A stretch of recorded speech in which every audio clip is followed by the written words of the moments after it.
William's posthumous litany of misfortune continued when a fire broke out in the town and his body was again put aside for a few days whilst the monks and residents fought to bring the conflagration under control.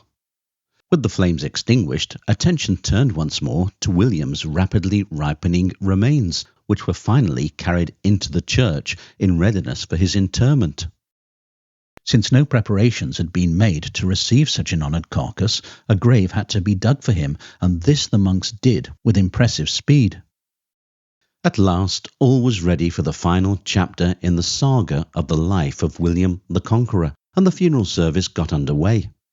The congregation was asked to forgive William's transgressions, whereupon a poor knight by the name of Anselm Fitzarthur piped up that William had stolen the land on which the abbey stood from his father, and that the king's dead body would lie at rest on land that was rightfully his over his dead body.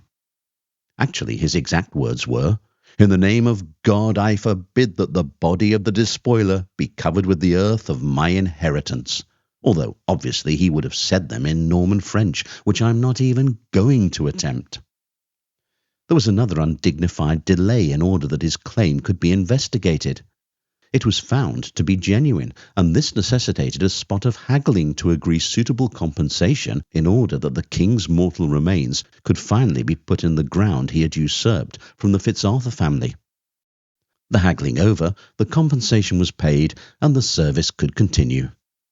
Phew, all those present thought to themselves, closure at last.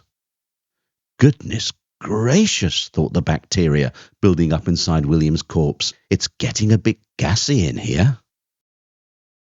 Finally, setbacks and obstacles could be put behind them, and the solemn moment for the king's interment in his hastily prepared tomb arrived. The monks duly carried the king's remains to the grave, and as the congregation looked on, they began lowering him into his sarcophagus. At which point, they learnt another valuable lesson. Preparing a grave for a morbidly obese dead monarch whose bloated corpse has been left lying around for a considerable amount of time is best not done in haste. The sarcophagus, it transpired, was too small for William's body, but the monks were, to say the least, growing a little impatient at how long all this was taking, and so they attempted to force William into the sarcophagus by pressing down on his stomach. It wasn't a good idea.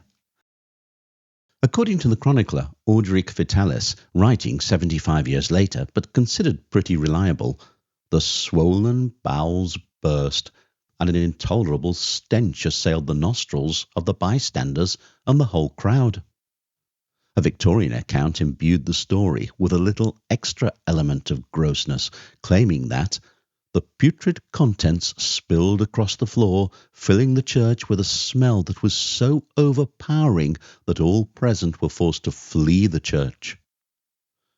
As the mourners milled around outside, retching and gulping down as much sweet fresh air as they could, 2 monks were ordered back into the church, and having completed the stomach-churning task of forcing William into his tomb, they retreated to their cells to recover from the ordeal.